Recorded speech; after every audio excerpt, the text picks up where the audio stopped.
but is fit Group 1, and this one will hit home a little more than them all. It's Muscle Mountain out by 2.5 lengths. Has run them ragged, and RC Phoenix goes all the way. RC Phoenix wins it brilliantly. Second home, Mufasa Metro. Two outstanding trotting mares in a duel. Queen Elida put her nose in front, and Queen Elida will win it.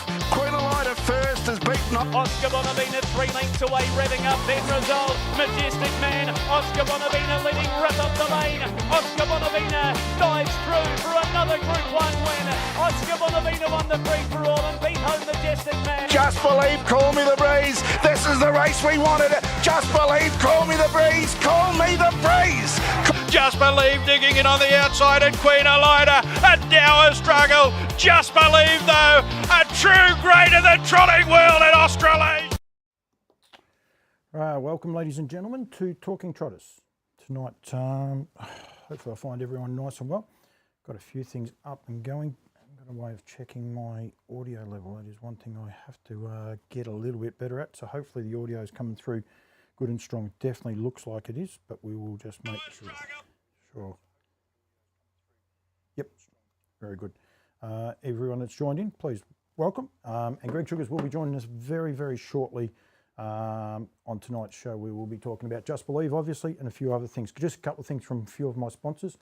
Of course, Barristock will be bringing this one too, because the guys at Larajay Farms, they feed Barristock and look after Barristock as well, so which is great for me as well. So it works out very, very well that way. Winter Woolies is online now. If you're on YouTube, send me a message. Get involved in the show. We'll be able to get your comments up there as well. But yeah, the Winter Woolies sale is on now, open for 2 weeks. You can see it just there. Actually, I can't actually go there before, but make sure you get in touch with Gemma Smallman or Mark Barton for all your information there in regards to the Winter Woolies. Of course, plenty of news coming in there. We'll touch on a little bit later on. We'll touch on a few of the bigger things coming up in the industry. The Great Square, some announcements being made there. And also we will have a look forward to the week ahead. David White is on. Hello to you, David. Some chance I might try and ring you guys on Messenger, of course, with the big announcement that Bet and Win has got into the Great Square. He's the first horse invited to the Great Square, which is terrific for them, him and Stace. So congratulations to those guys. Of course, he will join Rockin' With Attitude and London to a Brick, who are the three locked-in horses. London to a Brick, reigning champ. Gets an automatic invite. Rockin' With Attitude is going there. I believe Sunny's sister's been offered an invite, but yet to take that up. And unfortunately, I didn't know this, but Not As Promised is out for a short period of time. Yeah, unfortunately, because he's not right, unfortunately, for connections going forward there with him. So, yeah, Dave, I might try and catch up with you after I spoke to Greg and just get a bit of a chat there. Of course, Woodland Stud, David White, Stacey works for Woodland Stud. They've got 41 weanlings in the up-and-coming weanling sale. Duncan Dornoff, hello to you, my friend. Saw you the other day. Woodland Stud have 41 weanlings in the upcoming NZB weanling sale, May 23rd. Horses there by What the Hill and also Speeding Spur on behalf of Woodland Stud. Heard today that Love Me 2 is over here in Australia too, and he'll be racing with Chris Finozio. He is a horse that is shortlisted also for the Great Square, so pretty exciting for harness racing going forward as well. So some really nice horses getting up in touch. Get in touch with the team at Woodland Stud. Go to woodlandstud.co.nz for all of your information. Of course, they also have all pacing sires in their catalogue are all represented as well, so make sure you get in touch with those guys. And of course, the NZB weanling sale will take place at Karaka on May 23rd. I think May 24th will be a day we'll be talking about with Greg going forward in a minute, because that is the Road Cup. Yep, the Road Cup will be run on the Friday after the weanling sale. Traditionally is, along with the Auckland Cup meeting. So big night of racing. So I will be there. Thankfully, I will be there over there for that night, covering the weanling sale, and then of course for the next night as well, going forward. So make sure you get in touch with the guys at NZB. A couple more things coming over in the next day or two with Cam Bray. Mark Hughes will be here tomorrow. We're going to do a couple of little promotional things around that, so you'll get to know all of the latest and up-to-date information there as well, because some great trotters. Two trotters we spoke about last week, Maestro and Majestuoso, both graduates out of the weanling sales, both went on to be terrific trotters as well. So well done to those guys. Yabby Dam Farms committed to making available world-class trotting genetics in this world. Brittany Graham, hello to you as well. Going forward and that, keep reading that along there. It's a long one, but their stallions are there. Make sure you go to harassthetrotters.com.au or yabbydamfarms.com.au. You'll be able to get there. You'll get the full list of all of their stallions going forward. And of course, they are the people that bred Just Believe. So yeah, so their genetics have world class, that's for sure. So also imported the likes of, just got to make sure, I need to get in touch with this one here.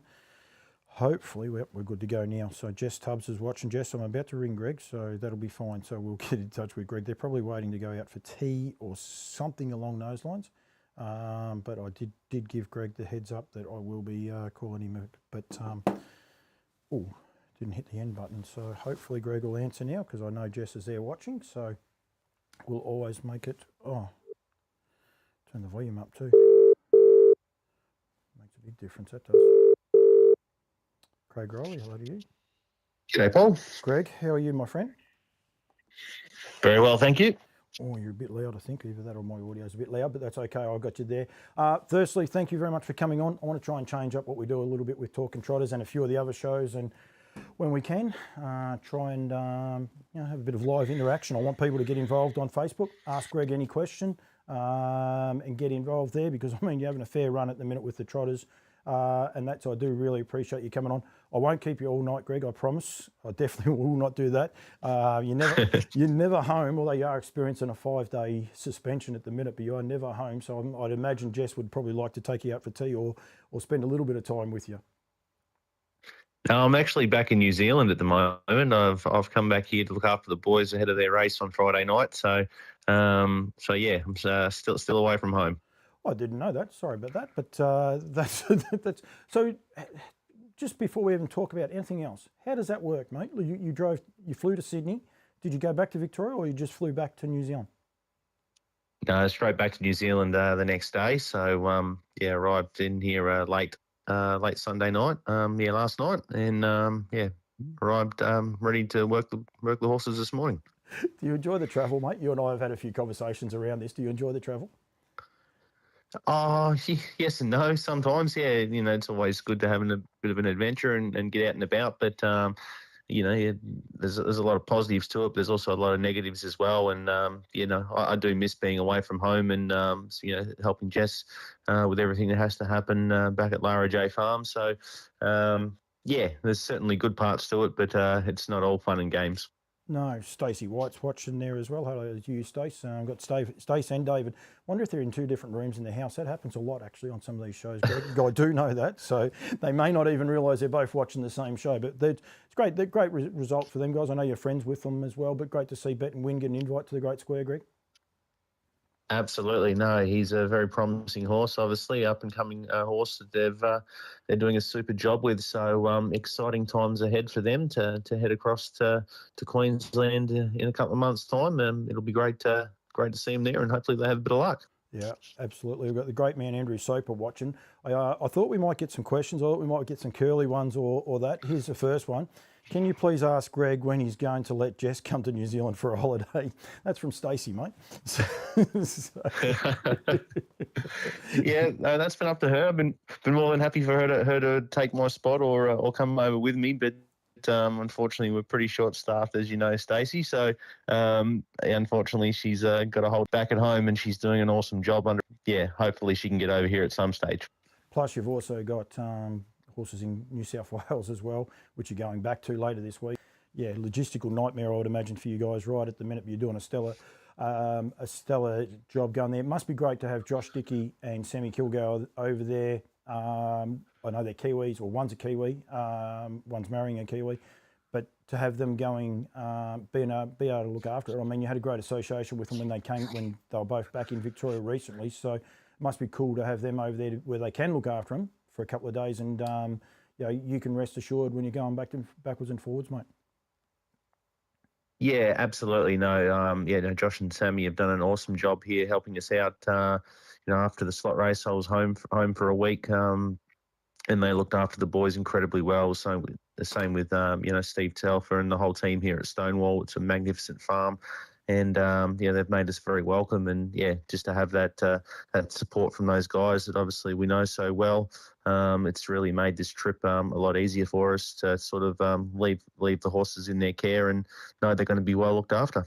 Yeah, I've just got a slight issue at the minute, Greg. For some reason, it did this to me last week as well. It has dropped out. It's back now, so I apologise for that. I'm not sure what's going on there. We've got a few gremlins in the system, but everyone would have caught up with that off the YouTube feed, and I want to make sure I can get this so the people on YouTube can get them in there. No, I can't get that message up there, but thought Muscle Mountain was as good as they come.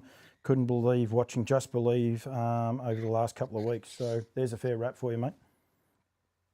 Yeah, absolutely. No, that is a fair wrap. No, he's a lovely horse, Muscle Mountain, obviously, and he's going to be hard to beat again on Friday night under the conditions, I think. But look, obviously we're very thrilled with what our bloke's been able to do over the last couple of seasons back at home, and obviously travelling to Europe last year. But it's just really pleasing to come across here to New Zealand and show the locals, just what he's capable of doing. I was over there. I was over there for one of the races anyway, and I saw Muscle Mountain, and I made the suggestion that he's probably the best horse in Australasia at the time. You guys went to the Breeders' Crown, I reckon, taking on Mufasa I forgot his name. I'll be in all sorts of trouble from Mark Gurry, but Mufasa Metro. Mufasa Metro? Yep, I saved myself, it's okay. And Queen Alida, and I thought to myself that day, I thought, no, Muscle Mountains is equal to any of the horses in Australasia that we've got at the minute. But your bloke, scary to say, continues to get stronger and stronger as he goes along.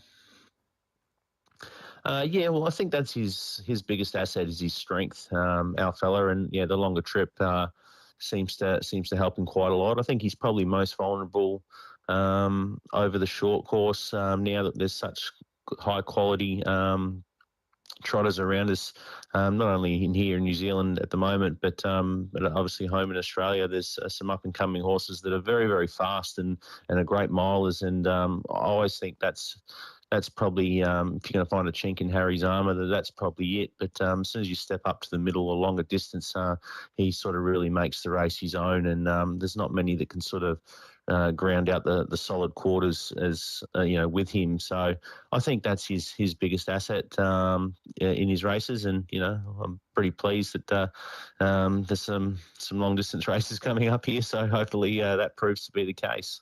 We might have the same thing happening as well. Josh Dickey said, "Hi, Gregory." But he's actually called, he's on his Facebook, he's known as Joshua Dickey, so that's okay. We'll get the Gregory back on him. But Sammy Kilgour's watching as well, so they might be sitting in another part of the room as well and watching it.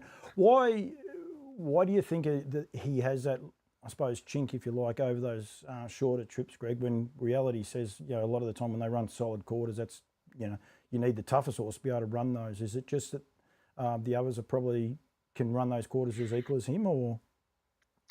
Yeah, it's probably phrased it wrong. It's probably not so much a weakness of his, but it's probably a strength of other horses that, the shorter trip enables them to sort of bridge the gap between the abilities of the horses, I think. And like I say, as soon as you start stepping out over the distance where you've got to hold that speed for longer, I think, sort of Harry is proven that quite a few times now that he sort of comes in his own element under those circumstances. But over the short course, there's, quite a lot of very nice horses that are capable of getting out there and running those fast sectionals over the short course.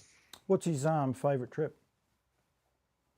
I'd say probably around the 2,600 metre mark is probably seems to be his, not that he has probably had the opportunity to race it that many times really, but when he has, he's put up some quite incredible performances. But obviously the middle distance is as well, around the 2,200 metre mark. He's sort of he's very comfortable in that situation as well. That's scary for everyone on Friday night, that's for sure, because that's what you're racing over. Just go back 12 months, Greg. Actually, it was 12 months ago. You were in Europe. Were you in Europe at this time? You wouldn't have been far off going if you hadn't have gone. Yeah, and it was around about this time that we set sail. It might have been another week or so time. I think it might have been early May. The first week of May, it might have been when we set off. So yeah, that was all very exciting, and yeah, seems a long time ago now. Were you ever worried you may not get him back? Were you worried that sort of, and when I say that, like you'd won an Inter-Dominion, won a Great Southern Star, like you'd done most of what you could do over here at the time anyway, but when you set out on a trip like that, you quite often see and hear horses just don't come back, they don't recover from such an arduous test. Was that ever a concern for you? Yeah, it definitely was. I thought, what if we're making a big decision? When it came close to going, and what if something went wrong, or he got travel sickness, or he got injured on the way over, or while he was there? There was a lot of negatives that could potentially have happened on such a big trip like that. But yeah, it was definitely a concern. But thankfully, this horse, he's just so professional and well mannered, and seems to take everything in his stride. That we're very lucky he did handle the trip very well, and got through it all okay. And it was quite interesting that before, when the news was coming through here that we were going to make the trip over. Speaking to those couple of guys that had been there and done it before, like Anthony Butt and Chris Lang, and they were all very, very confident that he said your horse will come back a better horse for the trip. And at the time, I didn't think that was possible, and I couldn't see how it could possibly happen. And to their credit, I think they were spot on, because for one reason or another, I think he's definitely come back a more seasoned all-round horse, and he was obviously very good this time last year before he went. But I just think he's a far more polished all-round horse this time around. That's scary, isn't it? For anyone listening, it is. Listening to that. I mean, he's a gelding. He's getting a bit older. There's so many things you could say. And like gone to the well a couple of times over there, and you didn't have a soft run, especially his last run over there in Sweden. You don't get much tougher than that. For him to go and have a spell in quarantine, pretty much that was his spell, wasn't it? And then just to excel when he comes back out, it's scary and outstanding. It is exactly right. Like I said, that just in my mind, it could have easily gone the other way, and he could have been on the downhill spiral. But yeah, thankfully that wasn't the case. Would that have worried you if that was it? Because I mean, he took you on a hell of a ride. Would it have worried you that maybe you did the wrong thing? Oh, definitely, and I think that would have been something if I'd have thought that my decision-making process, or that I'd let the horse down in any way. It's something that would have been very hard for Jess and I to sort of handle, I think. We love the horse obviously so much. He's just such a character, and if we had been of the opinion that had the thought in the back of our mind that we'd let him down and done the wrong thing by him, that would have been something that would have really hurt us for quite a long time. Got plenty of people watching. If you want to ask Greg a question, please do. Don't be scared to get involved with the questions. At the end of the day, mate, that is the one thing you guys do have, is that love of the horse, don't you? Yeah, absolutely. No, we all certainly have our favourites, but we try to keep very consistent with our approach to all our horses, and a lot of one-on-one treatment, and make sure that nothing gets missed. But you certainly get horses that come through your stable that have it mightn't always be the high quality ones or the very best race horses, but you certainly get attached to certain horses and have a lot of sentimental value in many cases too. That those horses are just extremely special to Jess and I. Yourself and Jess, Larajay Farms, you're very hard to get horses into now, and you have been that way. You've probably been a little bit select. Do you remember when he first got to your stable? Like, were you excited and were you impressed with him, or was it as sort of a development that he's the trip that he's taken you on? Yeah, we were very excited to sort of get the horse when we had the phone call to say that would you like to train Trust Believe, and obviously he was not long after he'd ran third in a Inter-Dominion in Sydney, and then he'd sort of only had a few starts prior to that campaign, was probably slightly disappointing, and it had a spell, and that's when the stage he came to us. So he came to us out of the paddock. He was a real scruffy looking horse. He gets very hairy in winter, and he's not the prettiest animal at that point in time. So just walking through the gate, he didn't sort of grab your eye, and we thought that this was the horse that he's turned out to be. But it didn't take long once we sort of started working and we got up to that early fast work stage that you could tell that this horse had a really good motor, and he just continued to improve with every race start we gave him. That certainly the first time or two we took him to the races, we still didn't think he was the horse that he's turned out to be. But he just continued to improve the longer he was sort of in our program, I think, and adjusted to that open class style of racing. And the rest is history, basically. Was there one race you can think of that set him apart? It was the Bill Collins mile, the first one there that he won. That's when I sort of thought, wow, this horse really is something special. At that night, he sort of worked forward and sat outside the leader all the way, and I remember just feeling for him, entering the straight, and I thought he was actually spent, and sort of run had come to the end, and Olivici peeled off his back and sort of ran to him like he was going straight past, and he got to about my girth, and then I just felt Harry just dig in and just surged and just refused to let him pass. And I just thought, wow, that was just, he just wanted to be there. He just wanted to win. And from that moment on, I sort of, come off the track and said to Jess, I think this is pretty special, this one. Do you, does he still give you that feel, that wow feel? He does. Just every time we step foot on the track, basically, I nearly come off thinking you're incredible. It just, that feeling hasn't lost its effect on me yet. Every time, he just amazes me. This horse, it's just it's hard to put it into words, really. The feeling you get sitting behind him, when he sits outside them, especially, he just, that's where he feels he's best. He's a nice, relaxed racehorse, and will allow you to rate the race however you like. But it's like turning into the back straight, or when it's time actually to get serious, he does it himself. He goes up another notch, and he gives me the confidence to say, we've got a real good chance of winning this race. And it's just obviously a natural winning killer instinct that he sort of has, and it's quite special, and it's hard to describe. And when he won, the other week, won the slot race over here at Cambridge, visually, I had a few people say they thought I was struggling going into the corner, but the feeling I got from the horse was very different. I was always very confident that I'd had the race in my keeping, even at that stage of it, even though visually it mightn't have appeared that way. But the feel that he gave me travelling into that corner was the feeling of a winner. And, thankfully it proved out to be right. I'm just trying to actually get that race up as we go from there. Actually, I won't. I'll go back to last week as well. Do you talk to him by the sounds? Do you literally talk to him, or do you just sort of think it and hope he understands it? I know it might sound stupid, but I talk to myself all the time. People realise that I am silly. but do you physically, words come out of your mouth and you actually talk to him like on the track and after a race and things like that, or is it just you and him talking? Yeah, I do.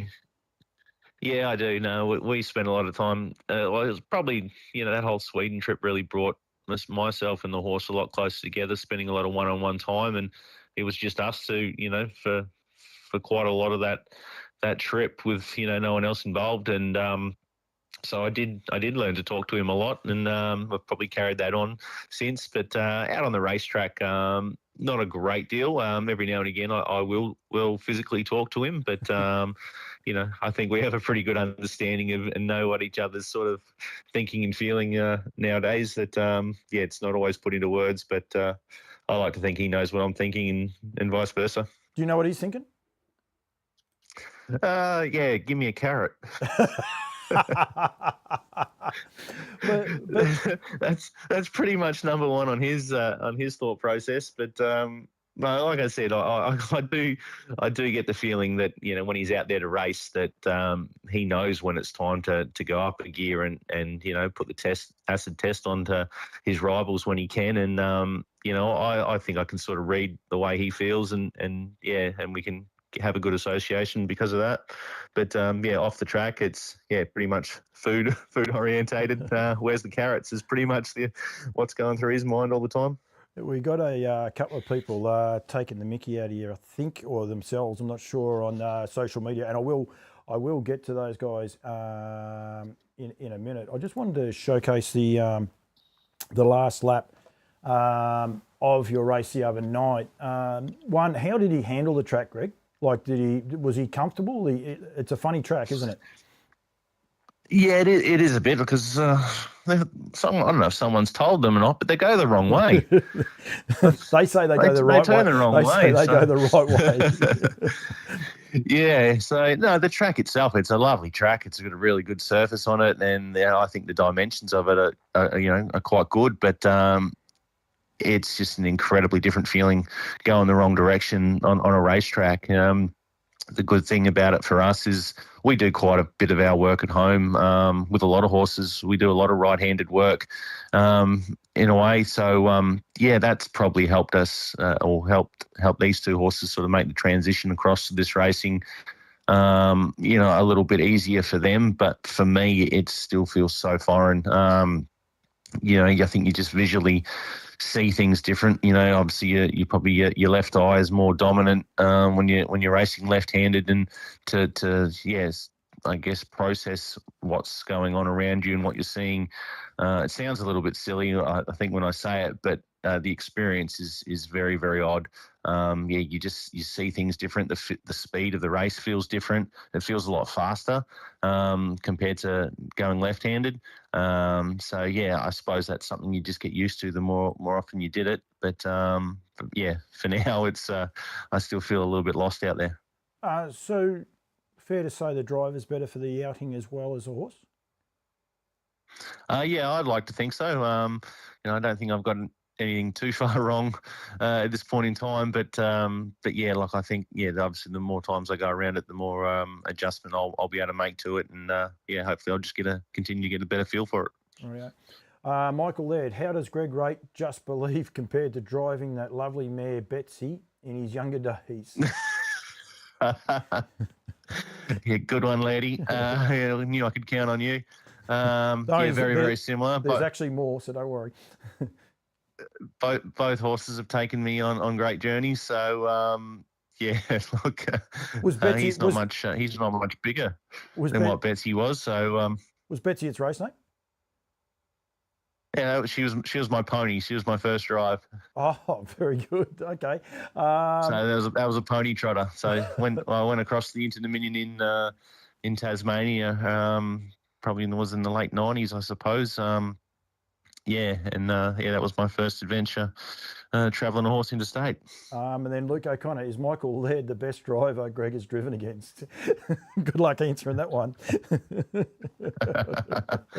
Oh, he's right up there with a few thousand of them.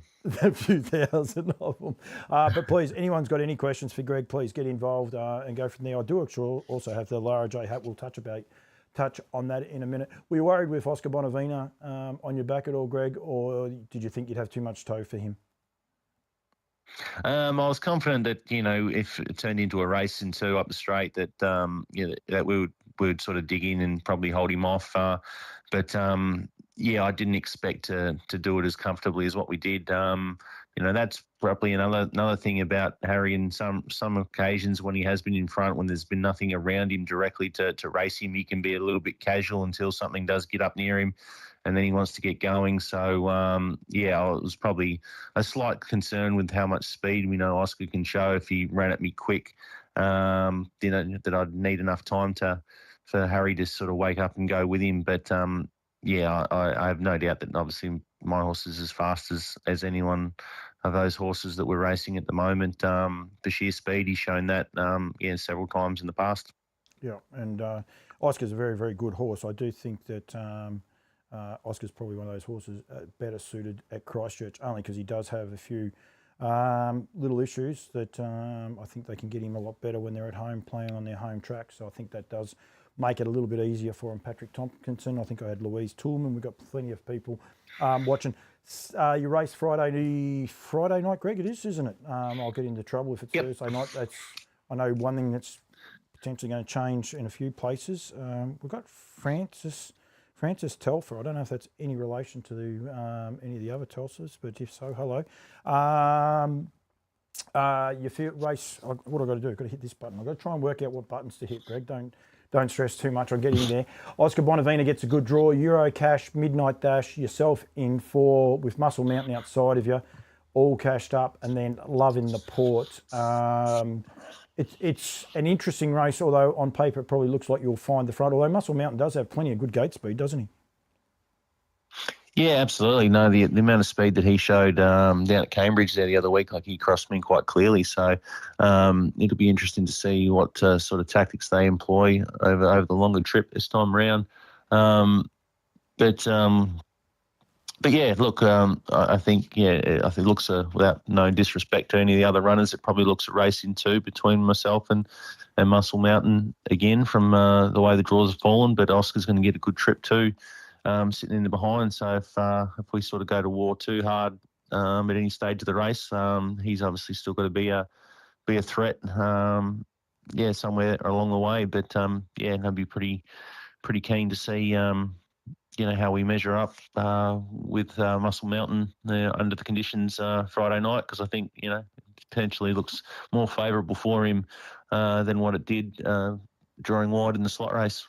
I think he's a little bit too. He's a bit better going the right way, not the wrong way as well. He was huge last year in the Rowe Cup, but I think Greg did say that he wasn't that keen on going that sorry, Benny said he wasn't that keen on going the opposite direction either. But he is a very, very exciting horse, and it's a super exciting race. Do you stay for the Rowe Cup, mate? We sort of hadn't made a decision until sort of after this weekend's race, and obviously. Before we'd gone right-handed, before we weren't going to extend the trip out if we decided, if we found out that the horse wasn't going to handle the right-handed style of racing as well as what we would have hoped. But after that run under our belt last week, it seemed to have no issues for him. So it's probably looking more and more likely now that we will stay on for the Rowe Cup, all going well. But that decision won't be made until after this weekend. Yeah. All right. Well, that's. Very exciting for people in New Zealand that he will be there. It's a big weekend because that is actually the same weekend. I'll put the NZB, got all these banners to put up, but the NZB Weanling sale is on May 23rd, which is a Thursday, and then the Friday night is Auckland Cup. So you'll be able to keep the other horse there as well. And then also Rowe Cup night. And also New Zealand Trotting Derby, because the Oaks is on this week. So there's New Zealand Trotting Derby over as well. So you were able to pick up a drive last week. You picked up any other drives this week, Greg? Not sure at this point in time. Picked up a couple last week. Didn't have much success, unfortunately, but it was all good to send a couple extra ones around. So, at this point in time, I'm not sure if I've got anything else to send around on Friday night, but more than happy to jump on a couple if anyone wants me. I'm trying to stay in structure when I can. This was one question I was thinking about earlier on, and you and I joke about this. I did have a conversation with Greg. Unfortunately, it might be over 10 years ago. You will actually know when you first purchased the place, and you rocked up to your dad's farm and stables, and you weren't going to be training any horses from there. And then I think the next time I saw you, there might be 3 or 4. I think it was over about a 2 or 3 week period. It might be 3 or 4. Did you ever think when you started, you guys would be taking horses to Europe, having a team racing in New Zealand? You've got horses campaigning in New South Wales, plus a team that's just low flying, and the team back here in Victoria just doing an outstanding job. Does this exceed your wildest dreams, mate? Oh, absolutely. Like, it's not even close to what we thought, we were going to be doing. It's well and truly smashed any expectations or anything we had. Like you said, I never, for a long, long time, we'd never really intended to sort of go down the training side of things, Jess and I. And then we come across this farm, and when we bought it, it was pretty much a blank canvas as far as horses go. And one day I had the great idea of thought we might as well put a little track and a few stables up. And Jess was pretty heavily into the breeding side of things then, and had quite a few horses in mares in foal and a couple on the ground. And we sort of thought, well, someone's going to have to work these and train them. So instead of paying someone else, well, at least we'll just do them ourselves and see how we go. So that's kind of how it started, and just sort of thought if we, kept, half a dozen or 10 horses, maybe at the very most, was a sort of early school of thought. We put up 10 paddocks and we had 10 stables, and and thought that'll do us, and we quickly outgrew that at a rate of knots, and obviously got bigger and bigger from there. But obviously we're very unsure about how things were going to work. Our track was a little bit unconventional. Compared to a regulation sort of training track or race track, and didn't know if that was going to suit, or there was a lot of really unknown factors, and anyway, it sort of really snowballed in a hell of a hurry. I think this is only our 7th year, I reckon, of training, Jess and I, and like you say, to have quality of horses that we've had, especially over the last probably 3 years, and that have travelled, to nearly every state of Australia, and now across to New Zealand and the other side of the world in Sweden last year. It's just, no way we could have ever have sort of predicted that's what we were going to achieve, certainly at this stage of the career anyway. No, it's you're saying that conversation was 7-8 years ago. Man, I thought I'll be nice and say 10. I thought it might have been a touch more, but that's ridiculous. It might have been a touch more, that conversation, but I think the training, since we've officially started training, I think I'm pretty sure this is our 7th season at the moment. So we probably purchased the farm probably maybe 18 months before that. So you might be right. Maybe 8 or 9 years ago that conversation went down. All right. Zara Fitzpatrick, hello to you, Zars. Driving up a storm. I'm coming to New South Wales next Friday, Saturday night, Zars, so look out. You might have to have a chat because she's going enormous, and she'll be up there looking after She's Ruby Roo, I would imagine, Greg. Absolutely, yep. You'll definitely have to have a chat with Zara. I'm going to throw her under the bus here. It's probably something she doesn't like doing a lot, but she's an incredible talent. Just a wonderful person to boot. She's taking great care of the 2 girls we've got up there at the moment. She's Ruby Roo and Rakiro Rebel. So, we got a great result last weekend. I said to Zara and Blake when I left the track Saturday night, there's no pressure. Just expect the same results again this time around. Before we get on the She's Ruby Roo, and I don't want to hold you forever. Hopefully I'm not holding you too long. Lockie Mitchell, hello to you. There's plenty of people. If anyone wants to ask Greg a question, please do, but I have heaps. One of the greatest scenes I saw, your dad wasn't known for his fitness, was him running the length of the straight at Maryborough the day Illawong Helios won the Derby.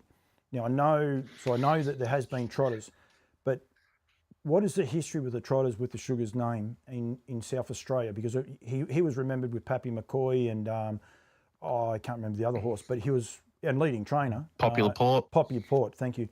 But my earliest memories of him were those horses, but they're all paces.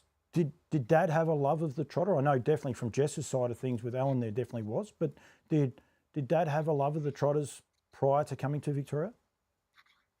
Yeah, I think he did.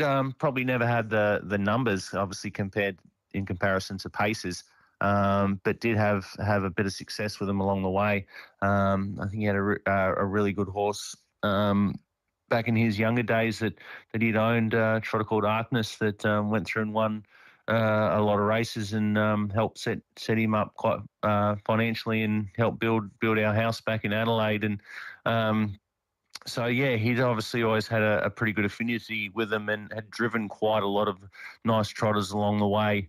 I think Dad was a very good driver of trotters, and sort of later in years, towards the later end of his training career, obviously struck a horse like Illawong Helios, who went on and did a fantastic job and won a Trotters Derby and a whole string of races. And I think he was always quite good with the trotters, and Jess's dad obviously had also had very good success with trotters and had a great passion for them as well. So probably a bit of a combination for both sides of the families there that that some reason it's rolled together, and we're getting pretty good results with the Trotters ourselves. Wish I had had a camera back then. I didn't have the cameras back then. I was trying to be a horse trainer, and I still remember seeing Dad running, and I was like, that is just passion. Like, he was just raw, and it was a lot of joy. I think he must have his favourite spot to watch a race from at Maryborough, because he obviously didn't think he was going to win. He was at the furthest point. He was next to the toilets. Anyone that goes to Maryborough where the horse stalls are, and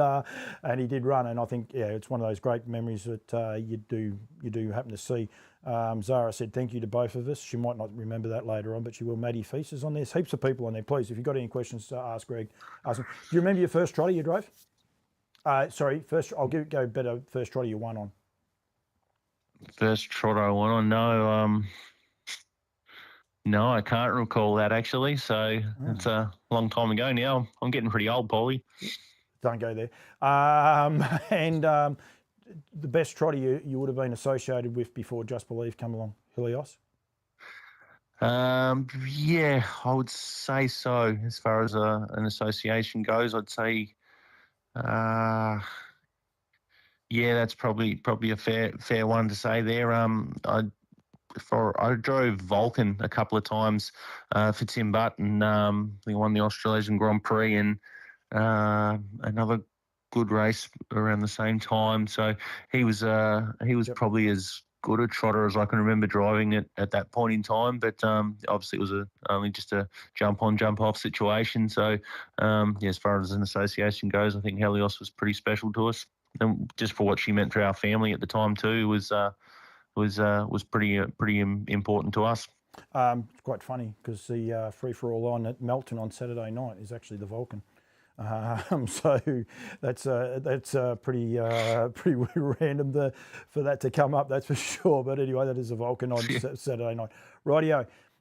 Good luck with Just Believe. I am not finished with you, but yeah, good luck. And I just hope this story continues forever and ever. I think it's just great for harness racing. I think the deeds that some of you guys are doing, like Anton Galino's brought a horse from France over to Australia. He's racing at the highest level, winning the Great Southern Star, much to your chagrin. Second in the Tab Trot at Cambridge. The job he's doing with that horse, the job yourself and Jess are doing. If we were thoroughbreds, I wouldn't be able to get an interview with you guys, because it's stuff that, I'm serious, I think we undersell what some people in this industry really are doing. I think, we just got to promote it so much better. And I think what yourself and Jess have done with this horse is outstanding. And I will say, the social media stuff that you do all the time is outstanding as well. Even when Jess does want to sit down with her cows and they want to talk to her and stuff like that. But you do get on the front foot and promote it, and we need to continue doing that, and I think it is really, really cool. Mark Gurry, did Greg... Yeah, thanks, Paulie. Did Greg cop any banter from opposition drivers in Sweden? If I did, I wasn't aware, because I probably couldn't understand what they were saying.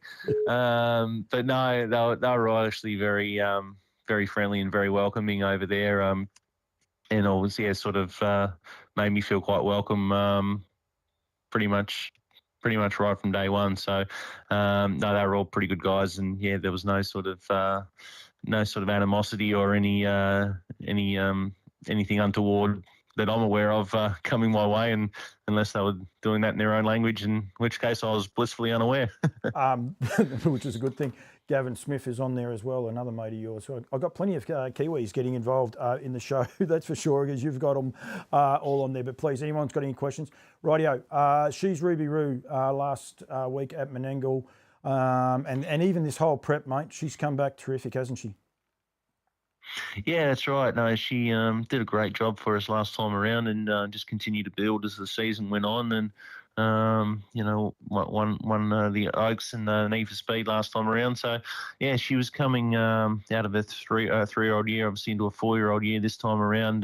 Had a good spell, and she was coming in, starting to get up in the rankings a little bit, and we sort of thought it'd be interesting to see if there's any improvement in her and where she's going to sort of fit into the racing as a 4-year-old. But yeah, thankfully, she had 3 runs now, and won 2 of them, and she sort of seems to be on the way forward still. So very impressed with the way she went about her win on Saturday night at Menangle. Yeah. I spoke to you, I think it was a Nutrien Classic 2 years ago at Bendigo, and I know you weren't overly happy with her that night, and she probably performed the way you weren't wrapped in it. She has a few little issues. She seems to be over those now. Yeah, that's right. Yep. Just a few little niggling things, and probably us sort of getting to know her a little bit, as well as she sort of needed to mature and strengthen up a little bit. But that certainly happened now over the last 12 or 18 months. She's she's a lovely style of filly now, and all mare basically, and she's just got stronger, and her gait's improved, and her manners have improved, and she's sort of continued to get a more all-round trotter, trotting racehorse as the time's gone on. Saturday night at Menangle in the MacArthur Mile for the trotting mares. You're used to drawing bad, and unfortunately she's drawn the widest. She might not be used to it, but you're definitely used to it. Matty Markham's on as well, better known as Stacey's older brother, but he's a great man too. He'll be with me on Over the Ditch tomorrow. But drawn terrible, and champion New Zealand. Well, I'm going to call her New Zealand mare because she has an NZ next to her name, but Queen Alida returning back here to the Australian shores. It's going to be tough to beat when she's drawn down here in 4, mate. And I'm ready, Jet. Actually, yeah, exactly. Too, so yeah. Yep. No, it seems like quite a few of the fancied runners have drawn the inside half of the row there. So look, it's probably Ruby's first time sort of taking on the open class mares, and unfortunately, she hasn't come up with a favourable draw, which I think she probably needed to give herself any chance of sort of featuring in the major end of the prize money, but. Anyway, look, barrier draw is just a starting position, and as I said, just really happy with the way she went about her business last weekend and ran good time doing it. So, and she didn't really have a soft trip there. She was sort of outside them for the first half a lap without cover, and still hit the line in fast time. So, I'm sure she'll acquit herself well, but she's going to need a bit of fortune there. At some stage to sort of get the right trip to say she's a chance of competing with, I'm Ready Jet and Queen Alida and Funky Monkey and Co. Majestic Trio, Revelstoke, Lady Adelia, Elderbaron Keeper. It's a great little field, isn't it? Like there's no, it's not a little field, it's a great field of horses, full stop. Yeah, absolutely. No, I'm sure it's going to be a great race, the way the cards are falling. Yeah, will indeed. I've got a funny feeling that I'm behind on my feed, and I'll fix that up in a sec. I'll get back into it because I might be a fair way behind any comments that are coming through, but that doesn't matter. And going forward, the Great Square, I'll get off that. The Great Square nominations, horses have been getting, accepting invites, if you like, to those races at the minute. Is that something that you might put on your radar for She's Ruby Roo, mate? I think if they showed a bit of interest and in a horse like her, if they thought she was going to be suitable, that would be something that Jess and I would have a chat with the connections about to see if they'd want to take on a race like that. They were, I obviously have to bear in mind that when they 4-year-olds, especially mares, it sort of can get a bit hard once they get up in the ratings here. That there's not a great deal of feature races throughout this calendar year that that they can target. So certainly a race like that. It's certainly worth thinking about if she was to be considered, worthy enough of having a position in the race. Well, I spoke to a few of the people today, and London to a Brick is going back, of course, defending champ. Bet and Win is a gelding as well, not as promised, unfortunately, is out, which is disappointing for you guys at Larajay Farm as well with your going there. So Rockin' with Attitude at the minute's going to draw 1. I believe there's been an invite sent to Sunny's sister, but they yet to get back, and congratulations to Connections on her breaking 200,000. So you might draw 1 or 2 with it, which would make it a little bit appealing, because I don't think there's a 3-year-old. Head 'em Up is a 3-year-old. There's some talk that he'll get an invite, but there might only be 1 3-year-old going in it. So you could get the barrier draw over on a few people. That'd be handy for Greg Sugars. He wouldn't know what to do with a good barrier draw in a good race. But you could stake a claim for her, especially off the back of that win on Saturday night just gone. Yeah, exactly right. No, it'd be very interesting to see how she backs that performance up, and if she runs another great race on Saturday night, then you'd think like you say, the conditions of that race are quite appealing to a mare. So yeah, it's something worth looking into. Mate, you better look into it a little bit harder because Jess has just chimed in. Stacey White, this sounds like a Queensland holiday for us. I know Stacey's already coming across, so you might be left home in the cold and the wet. You might just have to fly up and do the driving. That's it. Yeah, it's probably only fair. No, the girls can have their trip away. Like Stacey asked about just getting to New Zealand, but maybe they'll just have to. It's not really halfway, but they can both travel and have a week in Queensland together. It'd be hard for those two to put up with in Queensland, that is for sure. And Racing Queensland, if you're watching, more than happy to come up there if you just want me up there, but that is fine. The creek's on anyway, so I think that's Darren Clayton, so he's been giving me a bit of information. Do you know what's happened to Not As Promised Mate at all or not? I didn't actually know he was out. No, not exactly sure. No, I did hear there was some issue with him and he was getting checked out there, as I think he was at the trials there a few weeks back. But yeah, no, I'm not quite aware of exactly what's going on there. But it's such a shame for Connections because he's obviously, hopefully it's nothing too serious because he's certainly a very promising horse. To see what he did last time around was quite amazing, and he was bred by Jess, and we were a little bit sad to see him go in a way. And anyway, he's gone and done an awesome job for him. So it's been really pleasing. So hopefully it's not over for them just yet. No, I agree, and it's cool. Brooke Wilkins is watching. It's actually, he's good for the sport, that horse as well, and travelling in New Zealand. I think we need to keep promoting this sport, and handled himself with aplomb over there. Mate, I will let you go. I really appreciate your time. It is late over there in New Zealand. What clock are you on, Australian time or New Zealand time? Oh, a bit of both. If I'm running late in the morning, it's because I'm on Australian time. Yeah, as long as you don't ring Jess on New Zealand time when you first get up or something like that, because that never goes down well. You know that, don't you? No, that's right. But she still probably beats me up every morning, even though I'm on a 2-hour time difference. She's an incredibly hard worker, Jess, and she's up early and into it probably 9 times out of 10 before me. You don't have your strapper this week, so we're not going to see any in-cart action at the stables at all? Didn't really see him in action much in the stables when he was here, so to be honest, I don't think a lot's going to change on that front. But who was doing the running? Was it you running in the cart and he was sitting in it? Yeah, that was after hours activities there. So no, he was in the cart and I was towing him along. So that was about the extent of his work for the week. The scariest part about it looked like daylight outside, so you must have been up to no good use too, I would say. But that is good. All right, mate. Thank you very much. Really appreciate the time. I want to keep promoting the Trotter and get involved. This hat, Greg, we've got to work out. So this hat here, just so people are aware of, you might not even know I've got it. Stig Johansson, yourself, and someone else. That's your signature. I'm not sure who the little one there. This was signed by you guys when you were over in Sweden and bought back. Yep. Nick Hooper gave it to me and suggested he said I could have it, but I don't want to have it. I reckon it should be something that someone can get out. So we need to work out some way that we can promote this and maybe raise some money for a charity or something along those lines and get some message out there. We'll work that one out, Greg, but don't forget that I've got it, mate.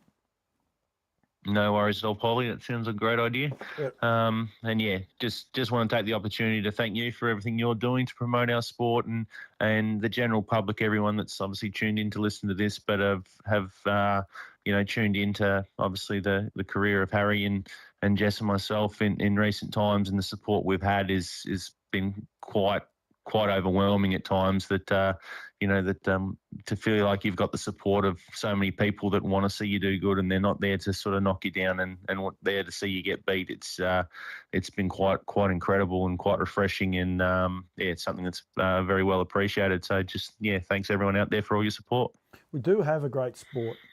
It gets so negative, doesn't it, sometimes? But we do have a great sport. We just got to, I suppose, the one thing I like about what you guys do is you're happy to put the message out there. I think we've just got to keep putting the message out there and keep promoting what we're doing. Exactly right, mate. We're not going to get anywhere by focusing on negatives, but we also can't ignore things that aren't quite right along the way. We all know that, but anyway, we still got to promote the positives there and make life as enjoyable as possible for everyone and attractive for everyone to sort of come and be a part of. Yep. Ron Wheeler, great having them in New Zealand. I'm not sure. I don't know Ron, but he's a clerk of the course. Pretty sure I know Ron. Even better than a New Zealand holiday and warmer, Stacey's come back with there.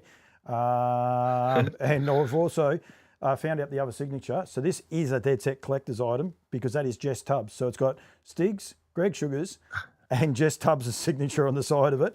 So that is Dead Set a Collector's item. We will have to, I'll work something out. We'll try and raise some money somehow. We'll have a talk to you guys and get it out there. But it is taken pride of place on the desk. It was on there for On Loose Lines the other day. Not that you can always see it, but I want to make sure we get it out there. Trent Mason's watching, Diane Warburton. Thank you very much to everyone who has been watching. And not a lot of comments. I thought we might have got a few more comments. Oh, one other one, Catastrophic, which is an unusual name. He's on the YouTube feed of Campbell's comments. Bringing any horses over Cup Week this year in Christchurch, Greg?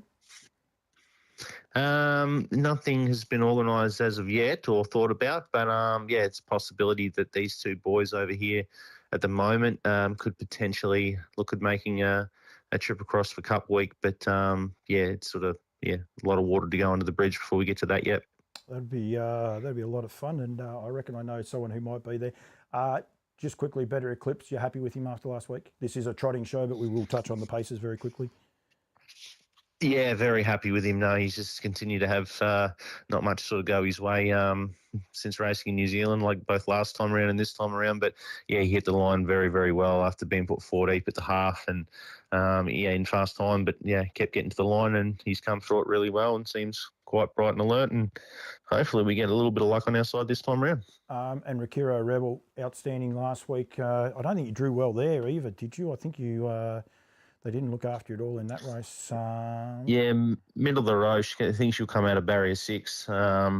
So, which is not terrible for a horse that's got a bit of gate speed at Menangle. So she gets a chance to sort of lob a forward spot. But I think that race is going to be shaping up to be a sensational clash between a couple of very, very smart mares in Ladies in Red and Artie's Express. So hopefully they go to war and we're just sitting back and can have a last crack at them.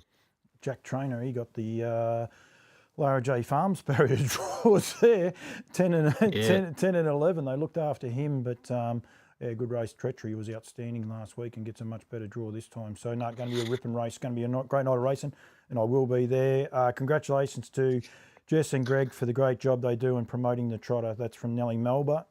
Nellie's a die-hard trotting person as well. So, and I think she has Pilates or something on a Monday night, so she's got back early for us as well, Greg, which is good. Very good. Good to have her a part of it. Right, mate. I will let you go. Catch you. I will see you in person at Menangle on Friday night, but Saturday night. But good luck on Friday night, mate. And look forward to catching up with you again soon. Thanks a lot, Paulie. We have Greg Sugars there joining me. Great to have a chat with Greg over the journey. I think what they're doing, the job they are doing, is just been outstanding in promoting the trotter and getting the message out there. So thank you to everyone that's got involved in it, and yeah, as Greg said there, he'll be going forward. Right, we've got a few other things to notice. Love Me Too is another horse. So this horse has joined Chris Finozio. This horse won the Northern Derby 12 months ago. So he is now in Victoria. He's a horse that's actually looking at trying to get to the Great Square as well. So there's a little bit going on there with those races. I'm going to go back and show you guys a race from last week at Auckland. I've just got to get to the results. Bear with me for 1 second, but it was the NZB Millions for the 3-year-old trotters. I won't show you the whole race. Go to HRNZ. It's a great little website. You'll be able to watch all of them pretty comfortably going around. We'll get to about the last 300 or 400. I can actually show the whole race. The beauty of New Zealand is I can show the whole race whenever I want. Jessica Watkins, hello to you, Jess, and we'll be up there very, very shortly. Just got to change this page. So Paramount Kiwi is behind the leader, and Princess Sadie is in the 1-1. The Merc is in front. There was a little bit of a speed burn early, and the Merc went to the front. Tyrone Eros is outside of it. Have a look at the drive here of Matty Williamson. He's got Matty White locked up. He just sits there. He says, right, you ain't getting out. And he sort of got him. He goes, rightio, now I'll go. And Matty gets the heavens open up for Matty, and through he goes, Matty White. and charges through and beats him. These two young trotters have been having some good little wars of late, and they will continue to have them going forward. But I encourage people, I will be on the New Zealand show going forward tomorrow, or over the ditch. There'll be Mark Hughes and Cam Bray will also be joining me. But yeah, I want to make sure people saw that race and did watch it. Of course, the New Zealand Magic Millions, and of course the weanling sale is coming up. But really, really cool race. Those two horses are going together. Or actually, they're not. Princess Sadie, she'll line up in the Trotting Oaks this Friday night at Auckland. I'll go back onto these fields and we'll just expand on these for a sec. Just give me a minute, and we'll bring this race up now for people as well. So this is, we better go down. No, we'll hit this button here and it's a little bit easier. This is the What the Hill, Woodlands Northern Trotting Oaks with Little Whip, Dragonstone, Lucky Mum, Princess Sadie, Love Me Again is a full, so it's by What the Hill. That'd be a nice little win for Woodlands and Connections. Full sister to Love Me 2, the Moonstone, High Step, Empire City. I saw Peter Argus on there before. And In a Single Moment as well. We'll all be taking part. That's in the Trotting Oaks, got the Northern Trotting Oaks in New Zealand. And there is one other trot race. Oh, we saw the other trot race, of course. That is that one there, the Peter Bracken Memorial Trotting Final. So that is the field with Just Believe. Going through there. We'll go back to here for a sec. I'll click back onto that. And of course, the other races to tune into